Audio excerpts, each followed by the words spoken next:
Vamos a realizar el siguiente ejercicio de herencia en Java.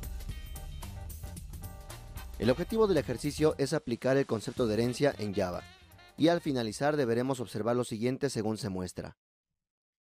Vamos a utilizar a continuación el siguiente diagrama de clases. Este diagrama de clases fue creado utilizando la siguiente herramienta según se muestra en el link.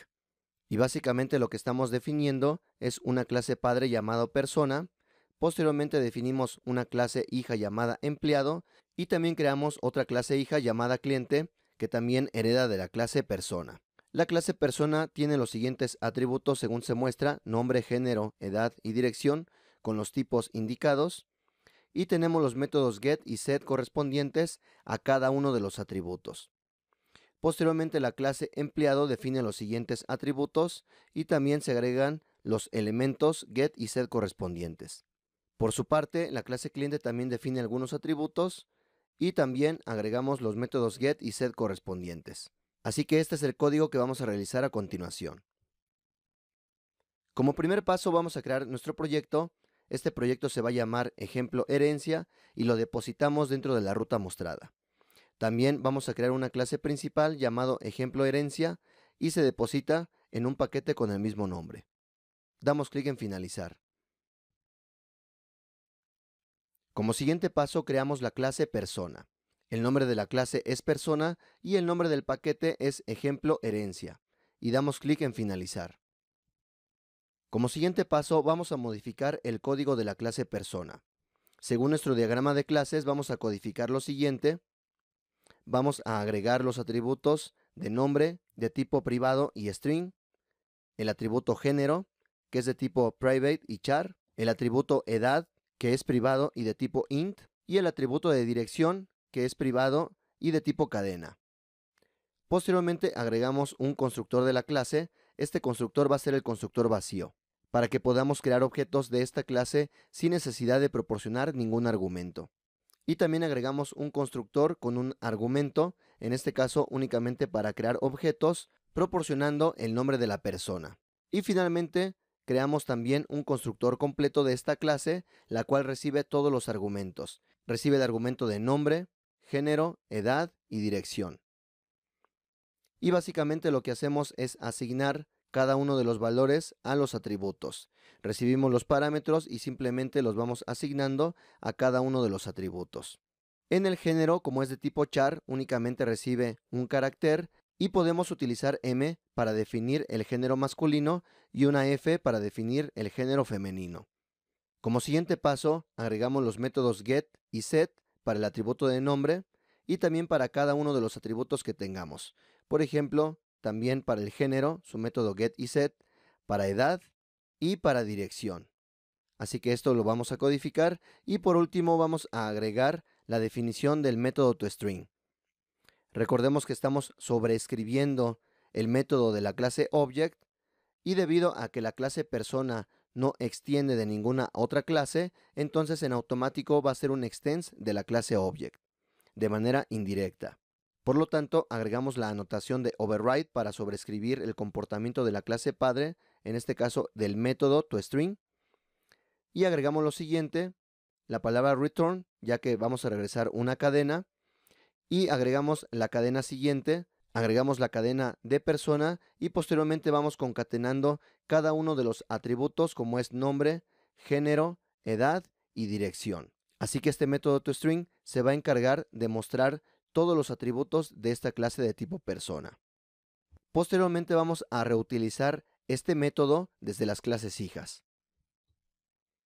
Como siguiente paso vamos a crear la clase empleado. El nombre de la clase es empleado y el nombre del paquete es ejemplo herencia. Y damos clic en finalizar.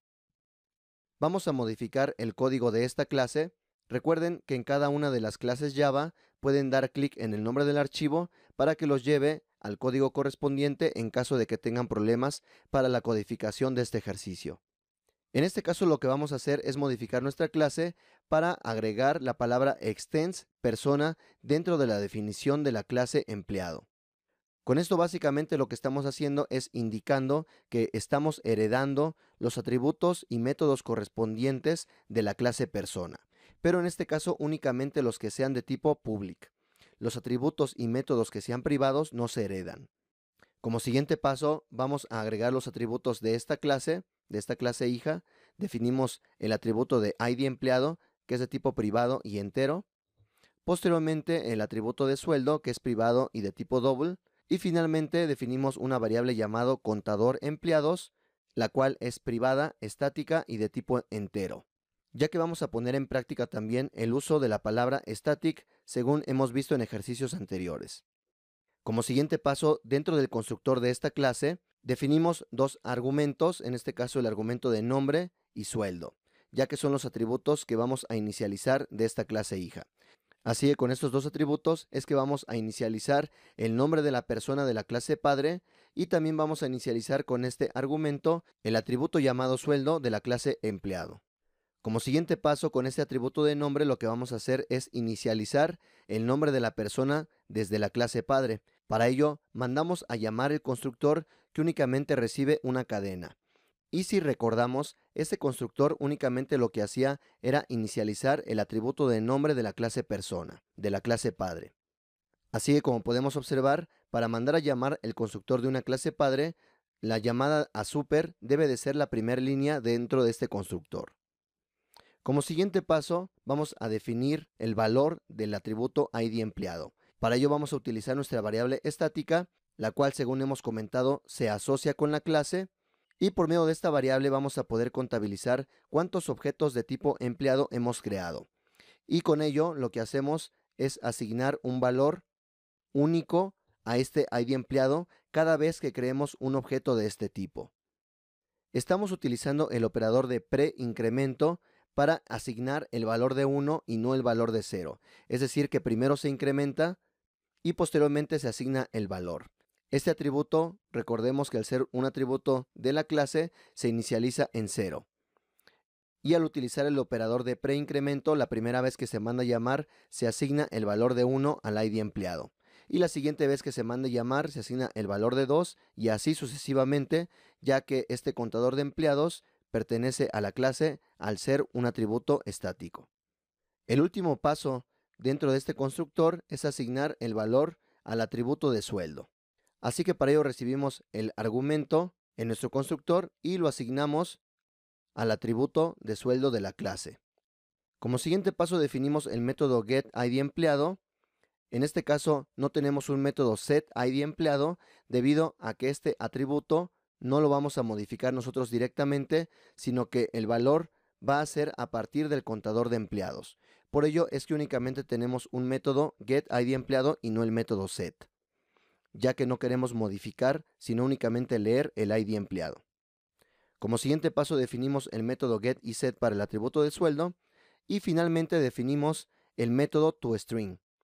Así que lo que vamos a hacer es mandar a llamar el método toString de la clase persona para que podamos reutilizar los valores de la clase padre. Para ello lo que vamos a hacer es utilizar super.toString. Con esto estamos mandando a llamar el método toString definido de la clase padre, en este caso la clase de persona. Y posteriormente concatenamos únicamente los valores restantes de esta clase, en este caso el ID empleado y también el sueldo. Y con esto cuando mandemos a imprimir un objeto de tipo empleado, se imprimirán tanto los valores de la clase persona y también se mostrarán los atributos mismos de esta clase empleado. Como siguiente paso, creamos la clase cliente. El nombre de la clase es cliente y el nombre del paquete, ejemplo, herencia. Y damos clic en finalizar. Como siguiente paso vamos a modificar la clase como sigue. Esto va a ser muy similar a nuestra clase empleado. Sin embargo, vamos a explicarla. Así que en primer lugar definimos la clase cliente, pero indicamos que está heredando de la clase persona. Esto es importante indicarlo, ya que de lo contrario no vamos a heredar nada de la clase persona y heredaríamos únicamente de la clase object, pero ya no heredaríamos las características de la clase persona. Por ello es que estamos utilizando esta sintaxis de extends persona. Posteriormente definimos los siguientes atributos: ID cliente, que es privado y de tipo entero. Posteriormente fecha registro, la cual es de tipo java.util.date. Esta es una nueva clase que estamos utilizando para el manejo de fechas en Java. Posteriormente definimos si esta persona es un cliente VIP o no. Por ello, este atributo de VIP es privado y de tipo boolean. Finalmente definimos un contador de clientes, también este tipo privado, pero este va a ser un atributo estático y de tipo entero. Creamos un constructor de la clase cliente y recibimos la fecha de registro y también si es de tipo VIP o no. Nos apoyamos del atributo contador clientes, lo incrementamos en primer lugar y posteriormente asignamos el valor. Es decir, que la primera vez que se mande a llamar se va a asignar el valor de 1 y posteriormente se va a ir incrementando cada vez que creemos un objeto de este tipo. Y las siguientes dos líneas únicamente inicializan los atributos de fecha de registro y también el valor de VIP. Posteriormente creamos los métodos getIDCliente, getFechaRegistro y posteriormente los métodos para el atributo de VIP. Debido a que ese atributo de VIP es booleano, en lugar de utilizar un get, se debe especificar is en lugar de get. Por ello, indicamos isVIP y posteriormente el método set respectivo, setVIP. Por último, creamos el método toString, en el cual de manera semejante a la clase anterior, a la clase de empleado, lo que vamos a hacer es mandar a llamar el método toString de la clase padre. Para ello especificamos super.toString y posteriormente agregamos los atributos pendientes, el ID del cliente, la fecha de registro y si es VIP o no. Con esto ya tenemos codificada la clase cliente.java. Y por último vamos a crear una clase para poner en práctica estos objetos. Vamos a detener hasta aquí este video y en el siguiente video vamos a explicar a detalle esta clase de prueba.